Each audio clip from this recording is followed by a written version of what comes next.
Hello there, Uber2 Brewers. A short, brilliant, and elegant talk at the trailer with the old guy. I don't know about that other part. I just got home. It's maybe 4:15 now. I broke open a bottle. I never tried this one before. New Belgium 1554. I'm waiting for the check in the mail. That was an ad, by the way. Sometimes you see YouTube producers who weave their ads together pretty carefully and cleverly too. If you ever look at the Y files, that WHY, like the word Y, him and Hecklefish. I can't remember the young guy's name. The only one I remember is the fish. He's got a talking fish who lives in a bowl behind him, and he's got all these wise guy comments. He sounds like he's from the East Coast, like maybe Jersey or something. I mean, the fish. And anyway, AJ, I think the guy's name is.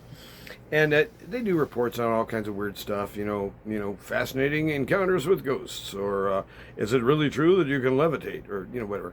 It's a lot of speculative, edgy stuff. So, I'll watch them now and again, but they're just real humorous the way they weave their ads together now, kind of blend them right into the show. Kind of Paul Harvey used to do that kind of thing. Maybe I should work on the technique. Anyway, it's short. Oh my gosh, I got off a little early today because, well, I wanted to. We finished that darn break-in finally, and it was only like maybe not even quite 2, or maybe it was 2, or maybe a little bit after. And I said, hey man, I don't want to stay around here and work for another hour and a half. I said, how about we'll roll up the tools, we'll pack up our stuff, you do that. I'm going to start shoveling the busted up concrete, and we'll make space in the back of the truck. We'll just bucket it out, because we didn't have a wheelbarrow. Wouldn't do any good anyway, because once you get to the truck, you'd still have to shovel it back out, and that stuff would end up everywhere. So, pretzels. As long as they're salty and crunchy, I say go. But anyway, I made the decision. I usually didn't used to be that kind of guy to be wanting getting off early on Fridays, A lot of people are like that. And I thought, I'm getting off early on Friday. I couldn't believe how tired I was. It got at the end of the day, I was carrying buckets of this junk, and they weighed about 65 pounds or 70. I'd get to the truck, I couldn't even pick it up to get to the bumper without using 2 hands. Then I'd have to hunker down and grab it again just to hoss it over the tailgate. It was like we carried off 20 buckets. I did a count. This is like what it's like being white. So anyway, I guessed him at 65, 70 pounds. So something between 1250 to 1450, 100 pounds, kind of 3/4 of a ton of junk we carried off. And we loaded it up quick. We got the truck loaded up in under 25 minutes. We just kept walking buckets out there. We got a 5-gallon bucket, pick it up, go, pick it up, go. And, boy. Got to the point at the end of the day where I just said, you know what, here's my great big ambition in life. I'm going to go home, take a shower, spray water in my face, get that concrete junk out of my face again, and lay down. But I didn't do it. I stopped at the grocery instead, picked up some pretzels, yay, the snack of champions. And I just wanted to kind of, chit-chat with you a little bit about the job. It's kind of like, it's funny because here I am 65, and I've never really paid attention to that whole thing. You know what? People always say, you're slowing down. Remember, you're slowing down. You shouldn't be doing that kind of work anymore. And I've heard that for years. But now I know what they're talking about. When I was 35 doing that kind of work, yeah, I feel it all right at the end of the day, but not like this. This is like I'm wearing a hat that says, I'm tired. Oh, you must be the guy with the I'm tired hat. Well, take a break. But anyway, I did take a couple of breaks today. But anyway, I'm thinking, boy, I'm feeling that 65 thing. Now I know what they were talking about. I always discount stuff. I always figure those guys are nuts. Based upon nothing, So that's kind of the way I do it. And I was thinking of coming up for a weekend here, and I didn't really have any big plans, but, I don't know. Might go for a walk. I was thinking there's some nice country north of us out there, kind of out by Hillsboro and up there into the Gila. A lot of pines and stuff, and it's about an hour's drive away. I thought, well, I might do that. I do like to get up in the green and stuff, but I got to get this dumb faucet fixed. Ugh.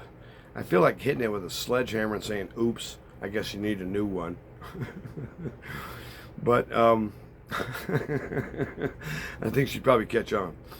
But I'll take care of that. I've known this family for like 40 years and stuff. I've known their kids since they were babies. Now, those kids are also parents, and they have kids who are teenagers even. So, I don't want to just tell her to go fly a kite. And got another invitation to do another side job from another guy I deal with. It's like, oh, I said, let me think it over. You know what? I feel so bad. This was like about it was about 12:40 when we sat down and had a bite to eat. And I told him, I said, Carlos, if I feel anything like I do tomorrow when I wake up, like I do today, the answer is no. I need rest. And I never really prioritized rest like that. I've always thought I'll get rest when I get it. Like Benjamin Franklin. Can't remember what the heck his quote was. But basically the idea is anytime you lose sleep, don't worry about it.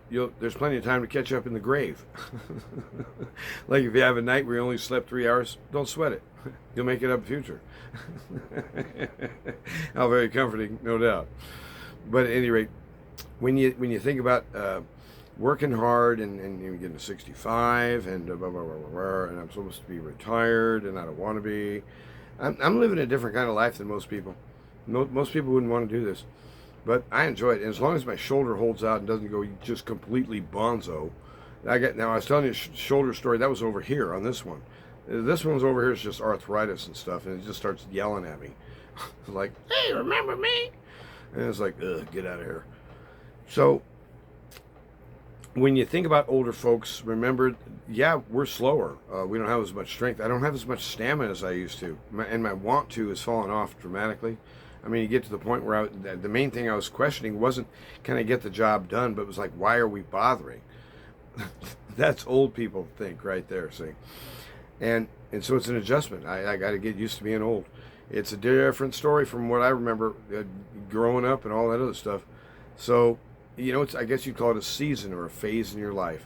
And, a lot of folks don't even make it. A lot of folks die young.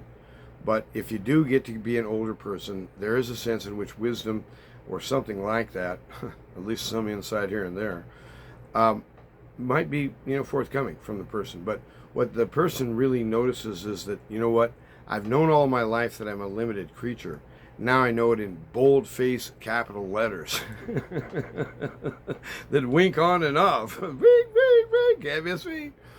And but I'm not going to complain about that. I mean, my dad did it. His dad did it. His dad did it. All of them, and my mom's too. All the moms in reverse. If you get old, it hurts. Deal with it. Move on. And there's pain to endure, but it's not unendurable. It's just simply another thing to deal with during the day. Be careful when you get out of the truck. You might turn your ankle. That could cost you 2 weeks in bed. See, I never thought of stuff like that when I was 28 or 40. That thought never crossed my mind. So I used to step off of ladders, like, oops, hit the ground 4 feet down. And I just bounced off. I mean, just, oh, well, there's another screw up. Get back to work. And every so often we get hurt. And I don't want to go there anymore if I can avoid it. And because guess what? I got old, and that means I'm officially wise. That means I don't want to get hurt no more at work. Have a good weekend. Have a good Friday night. Be good to your boyfriend. Be good to your girlfriend. Be good to your husband. Be good to your wife. Be good to your kiddos. Be good to your grandma and your grandpa too. Be good to your grandchildren and all your neighbors and stuff. See, everything's hanging on this. How do people treat each other? Do they treat each other decently and in order? Or do they treat them in such ways to make a victim of them, or to somehow use them or mock them or ridicule or put them on the outside? It's a matter of the heart, and your heart speaks. And whether you know it or not, people already know what kind of person you are. Why don't you ask them? And if you're the wrong kind, seek to change. It's never too late to begin. Everybody's got to have a first step, otherwise there wouldn't be a second or a third. So take the first step. Come on in. The water's fine. But the door is closing. I keep saying that. There comes a day when this offer for salvation is over. Don't wait. That'd be foolish. And you ain't no fool. That's right. Why? Because you have some age in you too, see? Gave you a little bit of that stuff. That didn't cost me a nickel. I'm going to have me a probably to finish up my beer. I got some pieces of fried chicken over in the fridge from Albertsons. 8 for like some crazy number, like $3.96 or something. Well, that's pretty good. Probably 5 days old, but it'll taste all right. I mean, cold fried chicken, you can't hardly beat it. Well, unless it's cold pizza, which may be a better deal. I'm going to have me a beer. I'm going to have me a piece of chicken, and I'm just going to lay down. Well, jump in the shower first, and oh golly,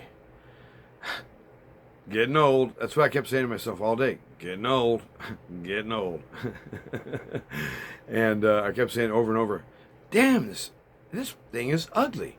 I mean, the braking, it was just so stupidly complicated and time consuming. For what? For this dumb bath. Anyway, you don't want to know about that.